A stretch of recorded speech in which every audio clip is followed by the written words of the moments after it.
His name, C-A-Y-C-E. Very strange story about this guy.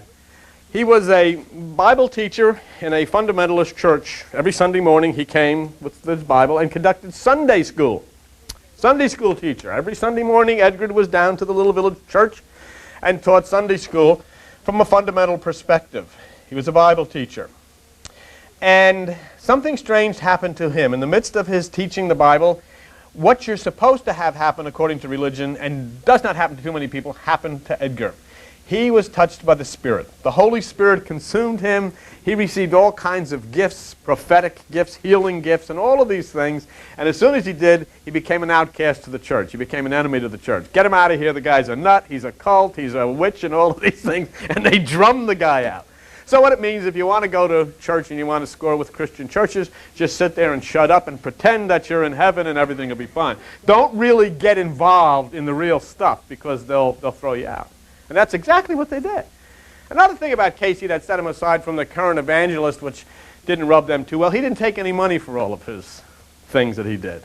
He used to go into these trances, and in the trances he would tell people things and prophetic things, and he would tell people where they should go, what kind of doctor they should see, what kind of medicine they should take, and all these magnificent things he did through the Holy Spirit. I mean, the guy had a fundamentalist background, but he's considered, if you go and mention his name in any of these churches up and down Route 9, they'll call the cops on you because he's considered like a witch. But that's what it is. Religion, fundamental religion says they pray for the Holy Spirit to come, and when he comes, they all run out the door. Say it's a cult. Get out of here. It's evil. But what Casey talked about, basically, and what we're going to start off with tonight, are his comments on what we know as the subconscious. The subconscious, that part of your mind that you do not know exists, very dearly exists. It's there. And what Casey is talking about, and what maybe I can explain to you about what we're going to call the subconscious, or as he refers to it as the helper, or if you're impressed towards the earlier days of your youth, your guardian angel. Okay. All located in the subconscious. The helper. Okay. Let's give you an idea of how it works. Have you ever come driving down the parkway, either coming north or coming south, and gone through the toll booth, paid the toll, and never remembered it? Driven past someplace, and then all of a sudden, geez, I don't know if I paid the toll or not. Now, how the heck did I get here? Sometimes you've driven maybe so many miles, and you don't even remember seeing the sights. You don't remember going through the toll booth. The question is, while you were daydreaming, who drove the car?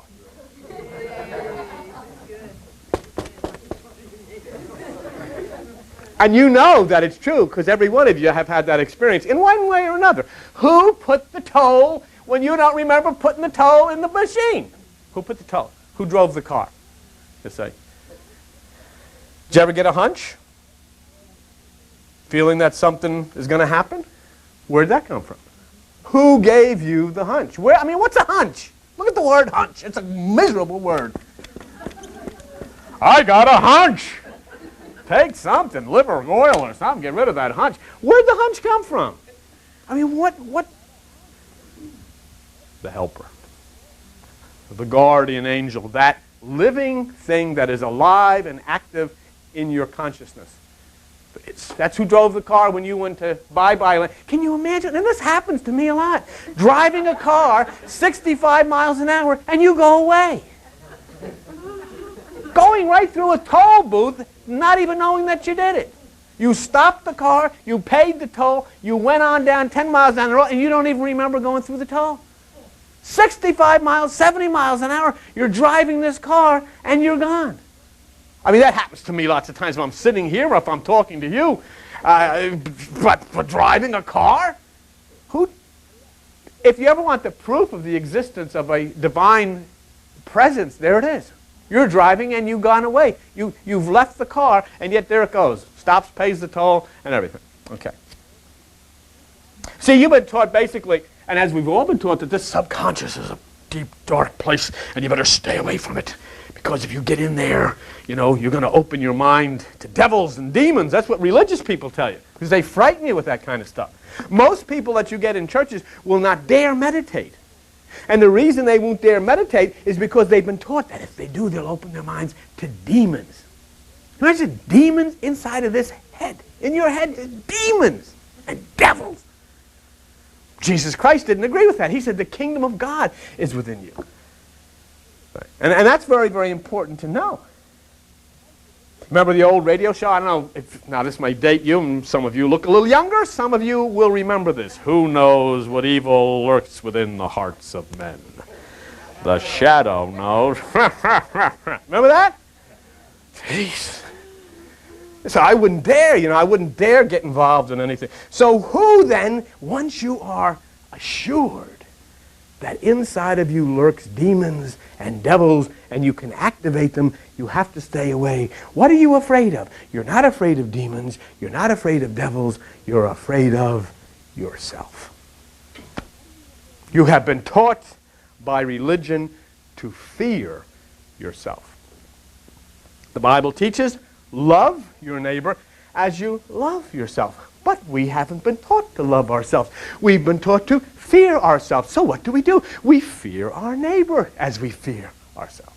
And our neighbor becomes an enemy, because our neighbor, if he says the wrong things, may cause us to lose our salvation. So what must we do? Maybe we have to lob bombs over the wall to eliminate him so that he won't be a threat to us and our American Judeo-Christian way.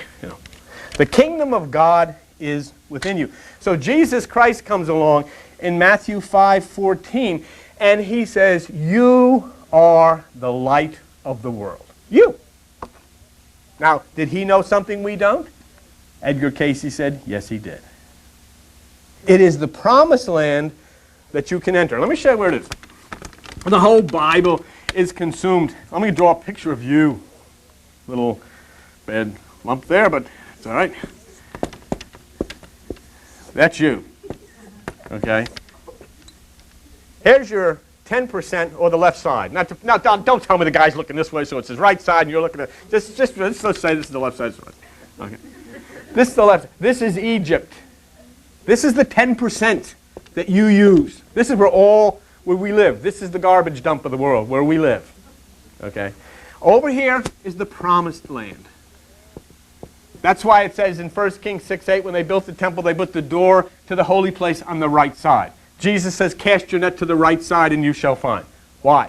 Because when the sun rises in its trajectory and then sits in Aries, it moves to the right or eastern side. Whenever you look north, east is on the right side. That's why the wise men come from the east, the star is from the east, and all this is from the east, because it's talking about the right side.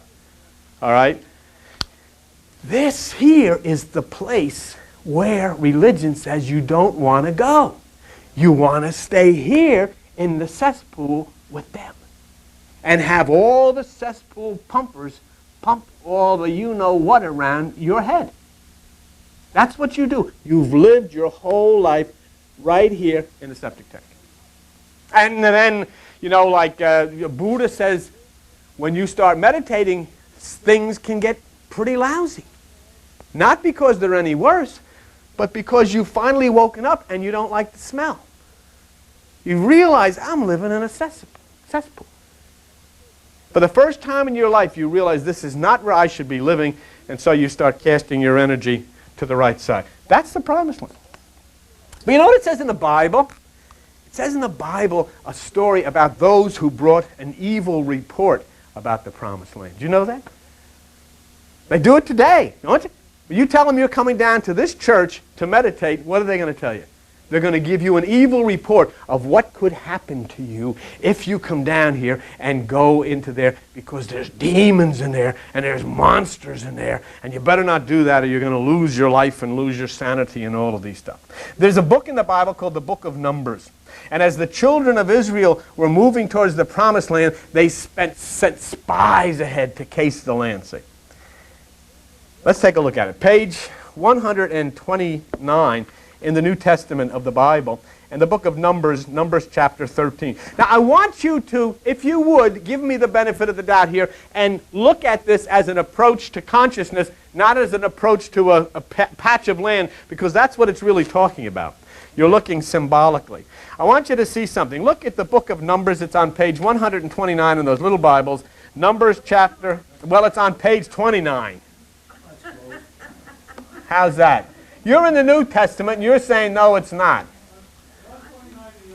129 in the Old Testament. All right. How about a round of boos for Ethel? Boo. All right. All right, let's go. Numbers 13 and verse 32. And they brought up an evil report. Now, I want you to think of this differently than what you're going to read it. I want you to start reading mystically, spiritually, symbolically. Start thinking about the right hemisphere, the place of deep meditation. They brought up an evil report of the land which they had searched unto the children of Israel, saying, the land through which we have gone to search is a land that eats up the inhabitants, and all the people are men of great stature. Now, look at what it says. In Numbers 14, see Numbers 14, verse 1, and all the congregation lifted up their voice and cried, and the people wept all night. They're scared to death. Verse 14, too, chapter, and all the children of Israel murmured against Moses and against Aaron, and the whole congregation saying, would God that we had died in the land of Egypt, or would God that we had died in this wilderness. See, they wanted to stay where they were. They didn't want any part of this thing that they had been promised. They didn't want any part of it. They want to stay where they are. How many of you had relatives saying, I was born I'll die? They never go to the church but they were born and they'll die. And don't you bring any of that other stuff in this house. They got a statue here and they got a Bible here and all of this stuff, and nobody's going to change them. They don't want any part of it. Absolute misery in the house. You know, absolute misery. I mean, real gunfight at the OK Corrals every day in this house. But this is it. And I got my statue and I got my Bible, and I'm not going to change anything. Don't you bring any of that stuff in here. That's exactly what this is saying. See, somebody said, don't believe in this promised land stuff. Let's stay right here. Give me your 10% and I'll take care of you. Just shut up and sing Amazing Grace. We're going to sing number 36 now. Just keep quiet and sing the song and everything will be okay. After you die. You'll get your reward after you die. So be patient. Okay. So here's the same thing. The promised land, it's a bad place. Now look at Numbers 14. Look at verse 7. And Moses, Aaron, and Joshua, that's the ones that speak. They spoke unto the company of the children of Israel, saying, the land which we passed through to search it is an exceeding good land. Look at verse 14:8. If the Lord delight in us, then he will bring us into this land, a land which flows with milk and honey. Remember I told you about this? What happens when colostrum? For those of you who might be new at this, in the center of your brain is a thing called colostrum. It flows with the oil of life down from the brain into your body. When a mother breastfeeds her baby, the milk is called colostrum. When the colostrum enters into the pituitary gland, it becomes a white, milky substance, which is breastfed to a child. As it forms into the pineal gland, it becomes a golden yellow substance. And it is called, that is why, that regeneration of the pineal gland and the pituitary gland, you come out of the land of bondage up to the higher realms of consciousness to a land flowing with milk and honey. It's exactly what they're talking about. Incidentally, in the ancients, this was the gift of life that came down from on high, coming from the brain into the body. So they called this the holy colostrum. It became the saint colostrum. It became the holy Claus, the Saint Claus, and you know it better as Santa Claus, bringing gifts of life down from the North Pole. And that's what happened. Okay? So here's the land flowing with milk and honey. So all of this is symbolic. All of this is telling you not what happened 3,000, 6,000 years ago, but what happens today. When you go to enter into the promised land and you come here to move over to the right side, as Jesus said, there will be scouts who will say, don't go there. There's evil lurking there. But there are voices of Krishna, of Buddha, of Jesus, and myriads of voices, and such as Edgar Cayce, who said, it's an exceeding good land, and you should leave this land of bondage, and you should go to the land flowing with milk and honey. But Jesus Christ said, practice the single eye, and religion says, don't do that, because you're going to get involved with evil. He said, you've got to enter the kingdom within. You've got to take no thought, but they say it's evil. Edgar Cayce taught us about this inner kingdom, the promised land, and he says that there are parts of the mind that control you, totally control you. There are actually parts of your mind that work day and night to exercise a control over you. Because, it's like anything else inside the body. The parts of the body are vying for control. Albert can talk about that in a physiological way. There are parts of your body actually colonizations within you vying for control of your body and control of the things you do. But here's a test that Edgar Cayce put together.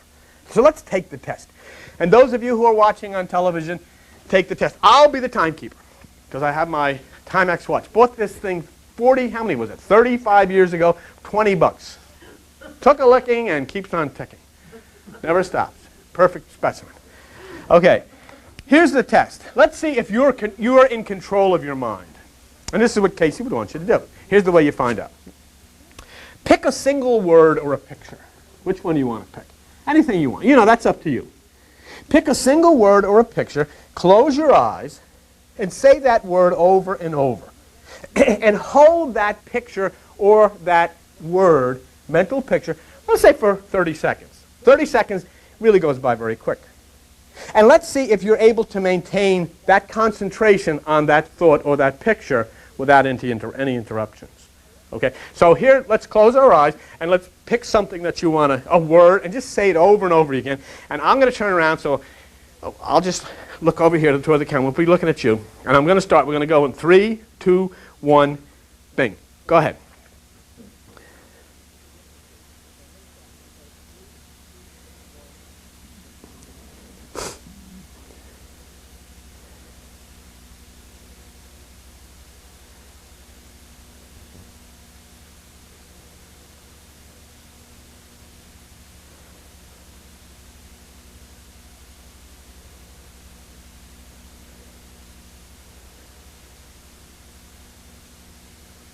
Okay, time's up. How'd you do?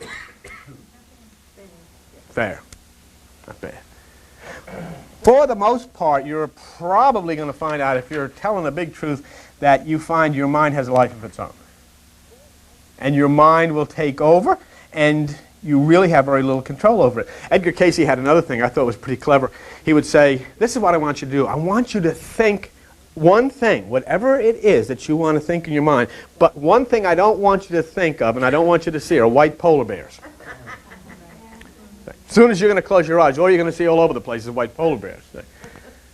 But here then, you get an idea of your mind. So there are times, like all of us, there's times you can't go to sleep. And he says your mind is racing. Sometimes you can't recall something you want to remember. Other times, beautiful wisdom starts to flow. I know what happens sometimes with me. Sometimes I stumble on words. Other times it just flows, I was like, my God, where did this come from? Did I say this? All of a sudden, thoughts come to you. The streams just keep flowing and flowing and flowing. And actually, these thoughts sometimes feel like they're your very own, but they're not. And that's what Cayce teaches us tonight. In truth, the thoughts that suddenly start to flow, these inspired things that you suddenly were able to share with people, were things that were on your mind. How did they get on your mind? They're on your mind at another level that you know nothing about. And what Cayce said was, these thoughts are stored within your mind for a specific purpose to help you. And if they came to you all at once, you would be in confusion. And many times it does happen. Sometimes there's a leakage and you're in confusion. You ever get to, geez, I'm all mixed up. I don't know what the heck's going on. I'm all confused. My mind's racing in a million different directions.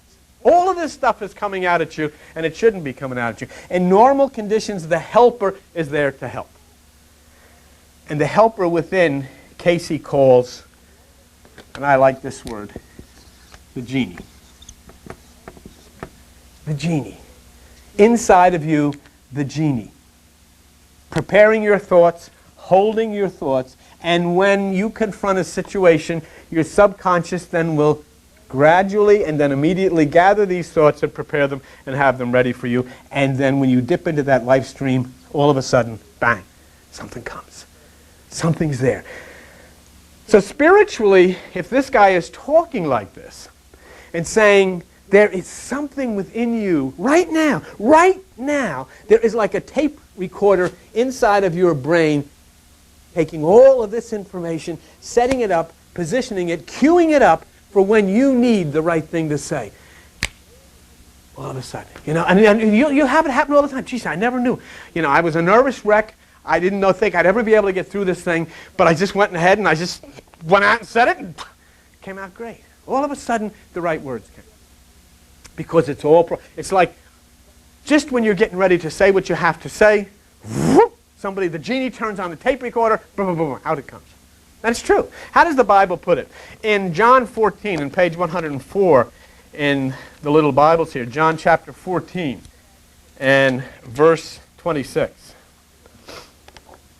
Jesus says, the Comforter, which is the Holy Ghost, whom the Father will send in my name, shall teach you all things and bring all things to your remembrance, soever I have said unto you. The Comforter, whom the Father will send in my name. Now remember that word name in mysticism does not mean a proper name, because most people play in Jesus' name. Problem with that is his name wasn't Jesus.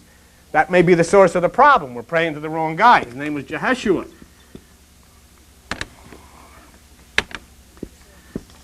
Okay. But the word name in the Bible, in mysticism, means way. It means the way. In the way that he told you, and he told you your journey must be inward. He told you to practice the single eye. Cast your energy to the right side. Take no thought. And he says the Comforter will come. The Helper will come. Okay?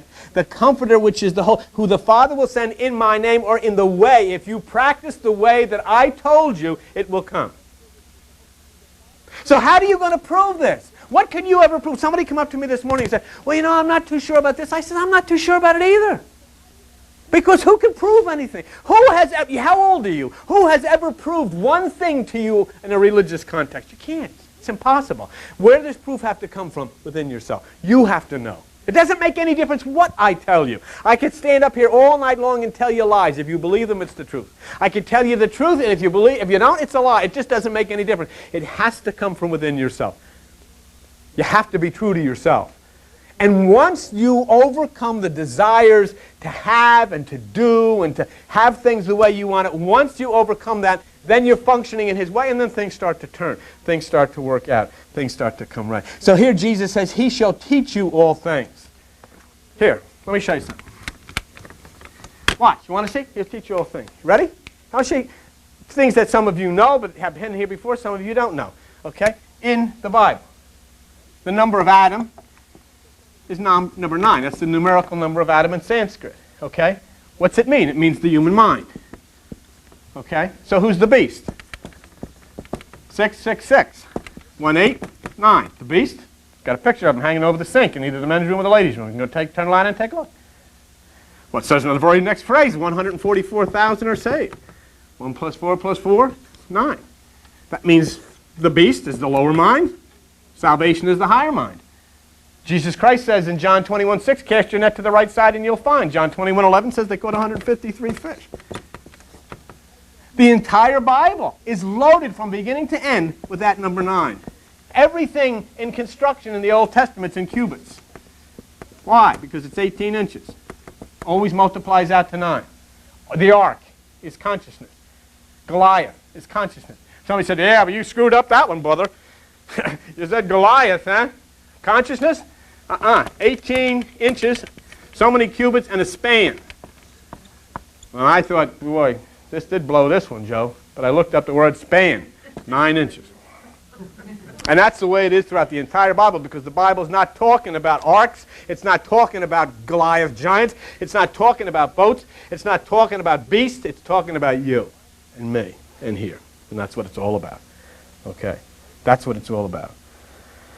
So then we get to understand this helper. But Casey says we do not control the flow of that stream. We cannot turn it on. We cannot turn it off. But there is much within that holy place deep within you that you can use if you will dip deeply in and touch it. You know, I've stood here and I've taught you the same story from Jesus Christ. I've taught you this story from Hare Krishna. I've taught you this story from Shakyamuni Buddha. I've taught you this story from Carl Jung. And now I'm teaching this story from Edgar Casey. All brilliant people who understood spirit. All people of God who understood spirit. And instead of this, who do we listen to? The guys on television. And they know nothing of this. Most of you have never heard of any of these things before. Never heard of any of them. And I can dare say that before you ever set foot in this room, you never heard that the number 9 had this mystical meaning. We say, well, how do you know it has a mystical meaning? How do you know that shoot the bull means to have a conversation? How do you know that let's go shoot the bull doesn't mean that I want to go out and find a bull and blow it up? How do you know that? Maybe I want to go shoot a bull. But if I say to you, let's go shoot the bull, you're going to say, good, pull up a chair. How are we going to shoot a bull with a chair? They say, well, that's stupid. We mean have a conversation. It is stupid for us not to know what this means. It is much more stupid to read this book literally and think what all, in 7 days the walls fell down. Do you know what 7 days the walls fell down means? 7 days the walls fell down means you mounted the 7 chakras, which is the energy from the base of the spine to the pineal gland, and it caused the wall between the left side and the right side to fall down, and you went in and took the promised land. That's what it means. But what do we say? He marched around the wall 7 times, and the walls fell down.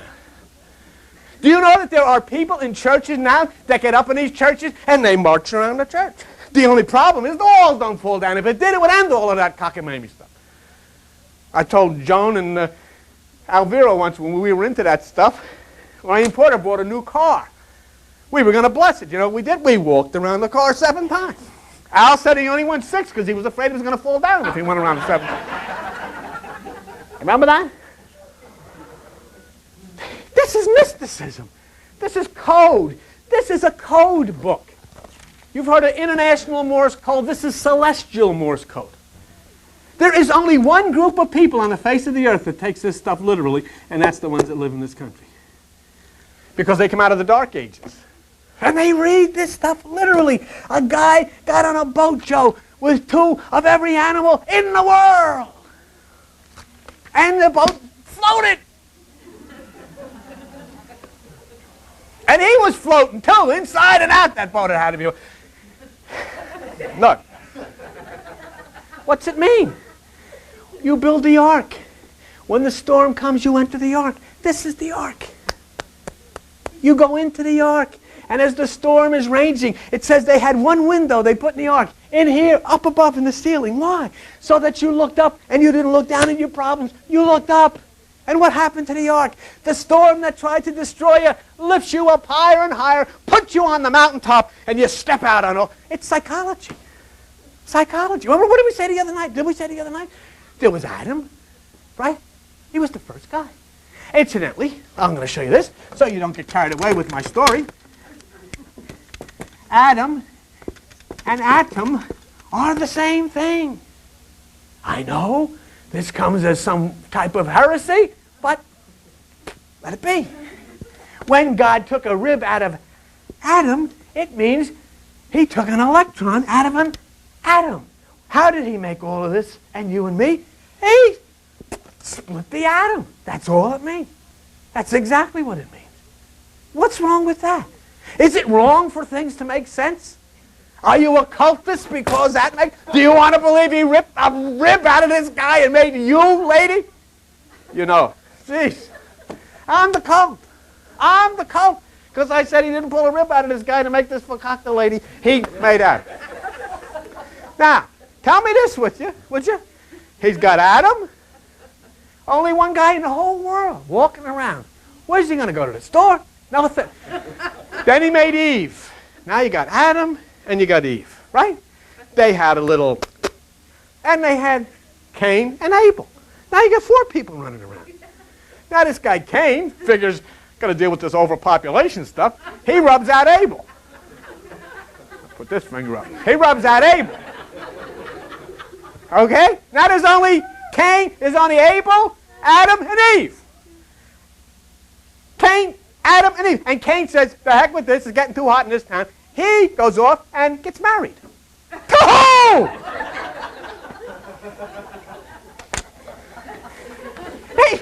And you know what he says? He says to God, everywhere I go, people are going to kill me. Where's the people? There's only 3 people. Jeez. But you know, you can't get these people up here. No way. You'll never talk to them about that. No way. Okay. But so that you know, the first Adam is the physical, the second. See, let me show you. Come on, I'll show you something really interesting, real quick. Genesis. Hurry up real quick, I'll show you something. You know about Adam and Eve? And Cain and Abel? And made out of the dust of the ground? Well, that's okay. That's the physical Adam. Let me show you the spiritual Adam. Genesis 5. It's right in the beginning of the book. Genesis 5, verse 1. Now watch this one. This will blow your little socks off. This is the book of the generations of Adam. In the day that God created man, in the likeness of God, he made him. Male and female created he them, and blessed them, and called their name Adam, in the day when they were created. And Adam lived 130 years, begat a son in his own likeness, named Seth. Who is this? What's this all about? I don't think so. What happened to the other guy? Do you know what I'm saying to you? This is a whole different thing here. Because the guy who wrote number 5 knew nothing from the story about 2 and 3. I'm getting kicked out. I'm having this with the woman in the rib and all of this. What's this all about? Forget it. It's a whole different story. Because you're looking at the creation of the second Adam as spirit. The first Adam is physical. Okay? So what I'm saying to you is, now is the time to come out of the Sunday school and be adult with this thing and start reading it like it was written mystically, spiritually, and understand it as such. Okay? So Casey says, although this is hidden inside of you, this genie is waiting for you to call for help. And most of you are screaming on the outside, help, every day. But the genie, this helper, this power is inside and beckons to you through meditation. Let me show you something in page 609 of your little Bibles in the book of Isaiah. All right, the book of Isaiah, and listen to it. And this is talking about meditation. This is talking about the mysticism of meditation. Isaiah chapter 45. And this is where it comes from. This is what Casey's talking about.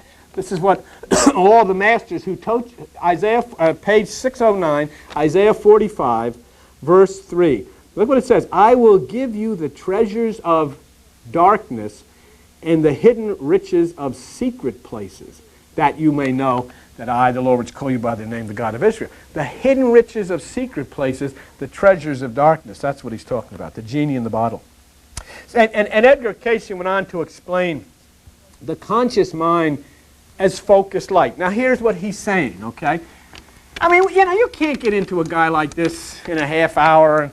Carl Jung, I'm just trying to give you an idea of, a little bit of splits here. But this is what Casey was saying. Here's you, okay? And here's your conscious mind. All right? I mean, that's like radiating out, from your conscious mind, okay?